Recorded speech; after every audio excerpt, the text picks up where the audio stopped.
வணக்கம். நம்ம வீடு அல்லது பிசினஸ திருட்டுல இருந்து எப்படி பாதுகாக்கிறது? அதுக்கான ஒரு முக்கியமான விஷயம் தான் பர்க்லரி இன்சூரன்ஸ், அதாவது கொள்ளை காப்பீடு.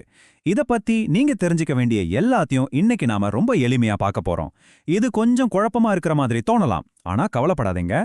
நம்ம ஒன்னொன்னா ஸ்டெப் பை ஸ்டெப்பா எல்லாத்தையும் தெளிவா புரிஞ்சுக்கலாம். சரி, நாம இந்த தலைப்ப ஒரு 5 முக்கிய பகுதிகளா பிரிச்சிருக்கோம். முதல்ல இதுனா என்னன்னு ஒரு சின்ன அறிமுகம். அப்புறம் இந்த இன்சூரன்ஸ்ல எதெல்லாம் கவர் ஆகும், எதெல்லாம் கவர் ஆகாதுன்னு பார்ப்போம். அதுக்கப்புறம் ஒருவேளை தேவைப்பட்டா எப்படி கிளைம் பண்றதுன்னு தெரிஞ்சுக்கலாம். கடைசியா நீங்க ஞாபகம் வச்சுக்க வேண்டிய சில முக்கியமான டிப்ஸோட முடிப்போம். சரி, வாங்க ஆரம்பிக்கலாம்.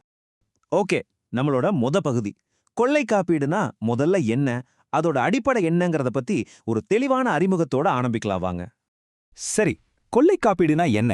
சிம்பிளா சொன்னா இது உங்க சொத்துக்களை பாதுகாக்கிற ஒரு பாலிசி. ஆனா இதுல ஒரு ரொம்ப ரொம்ப முக்கியமான வார்த்தை இருக்கு. அத கவனிங்க. வலுக்கட்டாயமாக நுழைதல். அப்படின்னா என்ன? யாராவது உங்க வீட்டு பூட்டை உடைச்சு, இல்ல கதவை உடைச்சு, இல்லனா ஜன்னலை உடைச்சிட்டு உள்ள வந்து திருடினா மட்டும்தான் அந்த காப்பீடு உங்களுக்கு உதவும். சும்மா கதவு திறந்து கிடக்கும்போது யாராவது வந்து எடுத்துட்டு போனா அது இதுல கவர் ஆகாது. இந்த ஒரு முக்கியமான வித்தியாசத்தை நாம முதல்ல புரிஞ்சுக்கணும். அடுத்ததா 2வது பகுதிக்கு போலாம். இந்த பாலிசியை நீங்க எடுத்தா உங்களுக்கு பொதுவா என்னென்ன விஷயங்கள் எல்லாம் பாதுகாக்கப்படும், அத பத்தி இப்ப கொஞ்சம் விரிவா பார்க்கலாம். இந்த பாலிசி எடுத்தா வெறும் திருடு போன பொருளுக்கு மட்டும்தான் பணம் கிடைக்கும்னு நினைக்காதீங்க. உதாரணத்துக்கு, உங்க கடையில இருக்கிற ஸ்டாக்கு, வீட்ல இருக்கிற ஃபர்னிச்சர் இல்ல மிஷின்ஸ் ஏதாவது திருடு போச்சுன்னா அதுக்கு இழப்பீடு கிடைக்கும். அதோட சேர்த்து திருடன் உள்ள வர்றதுக்காக கதவற ஜன்னலை உடைக்கிறான் பாருங்க, அந்த சேதத்துக்கும் கிளைம் பண்ணிக்கலாம். இன்னும் சொல்லப்போனா, நீங்க ஒரு லாக்கர்ல பணத்தை வச்சு அந்த லாக்கரை உடைச்சு பணத்தை எடுத்துட்டு போனா ஒரு குறிப்பிட்ட லிமிட் வரைக்கும் அந்த பணத்துக்கும் கூட காப்பீடு உண்டு. சோ இது திருடுக்கு மட்டும் இல்ல, அதனால ஏற்படுற சேதங்களுக்கும் சேர்த்துதான். சரி, இப்போ ரொம்ப ரொம்ப முக்கியமான ஒரு பகுதிக்கு வந்திருக்கோம். 3வது பகுதி.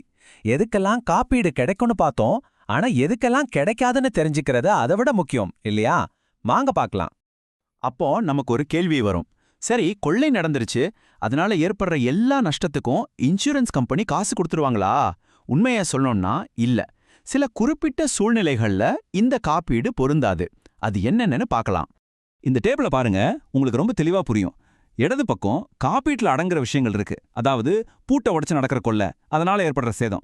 ஆனா வலது பக்கம் பாருங்க, உங்ககிட்ட வேலை பார்க்கறவங்களே திருடிட்டா அது இதுல கவர் ஆகாது. அதே மாதிரி ஒரு கலவரம், வேலை நிறுத்தம் இல்ல போர் நடக்கும்போது உங்க சொத்துக்கு இழப்பு ஏற்பட்டாலும் காப்பீடு கிடைக்காது. நீங்க பாலிசி எடுக்கும்போது உங்ககிட்ட தங்கம், வெள்ளி இருக்குன்னு சொல்லாம விட்டுருந்தா அதுக்கும் இழப்பீடு கோர முடியாது. கடைசியா இது ரொம்ப முக்கியம். உங்க வீடோ கடையோ தொடர்ந்து 60 நாளைக்கு மேல ஆள் இல்லாம பூட்டியே இருந்து அப்ப திருட்டு நடந்தா அதுக்கும் கிளைம் பண்ண முடியாது. இந்த விதிவிலக்குகளை மனசுல வச்சுக்கோங்க. சரி, ஒருவேளை இப்படி ஒரு துரதிர்ஷ்டவசமான சம்பவம் நடந்துட்டா நாம அடுத்து என்ன செய்யணும்? பதட்டப்படாம எப்படி கிளைம் பண்றது? அதான் நம்மளோட 4வது பகுதி. இதுல அந்த நடைமுறைகளை ஸ்டெப் பை ஸ்டெப்பா பார்க்கலாம். இந்த 4 ஸ்டெப்பையும் நீங்க கரெக்டா ஃபாலோ பண்ணணும். 1.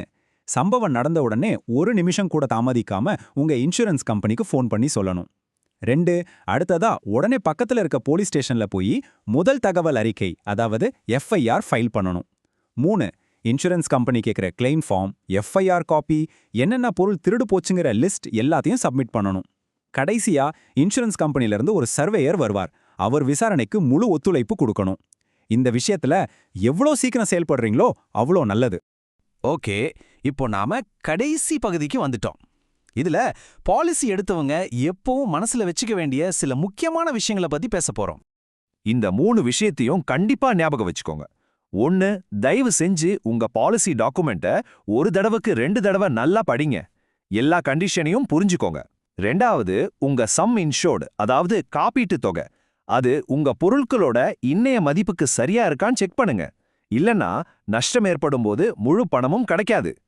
3வதா, நீங்க வாங்குற எல்லா விலை உயர்ந்த பொருட்களுக்கும் பில்ல பத்திரமா எடுத்து வச்சுக்கோங்க. கிளைம் பண்ணும்போது இது ரொம்ப உதவியா இருக்கும். ஒன்னு மட்டும் ஞாபகம் வச்சுக்கோங்க, உங்க பாலிசிங்கிறது உங்களுக்கும் இன்சூரன்ஸ் கம்பெனிக்கும் நடுவுல இருக்கிற ஒரு அக்ரிமெண்ட், ஒரு ஒப்பந்தம். அதுல என்ன இருக்குன்னு நீங்க எவ்வளவு தெளிவா தெரிஞ்சுக்கிட்டீங்களோ அதுதான் உங்களுக்கு கிடைக்கிற மிகப்பெரிய பாதுகாப்பு. இப்போ இந்த செஷன் முடியும் போது நான் உங்ககிட்ட ஒரு கேள்வி கேட்கிறேன். உங்க சொத்து, அது வீடா இருக்கலாம் இல்ல பிசினஸா இருக்கலாம், அதுக்கு உண்மையிலேயே சரியான பாதுகாப்பு இருக்கான்னு ஒரு நிமிஷம் யோசிச்சு பாருங்க. நேரம் கிடைக்கும்போது உங்க பாலிசியை எடுத்து ஒரு தடவை படிச்சு அது உங்க தேவையை பூர்த்தி செய்யுதான்னு உறுதிப்படுத்திக்கோங்க.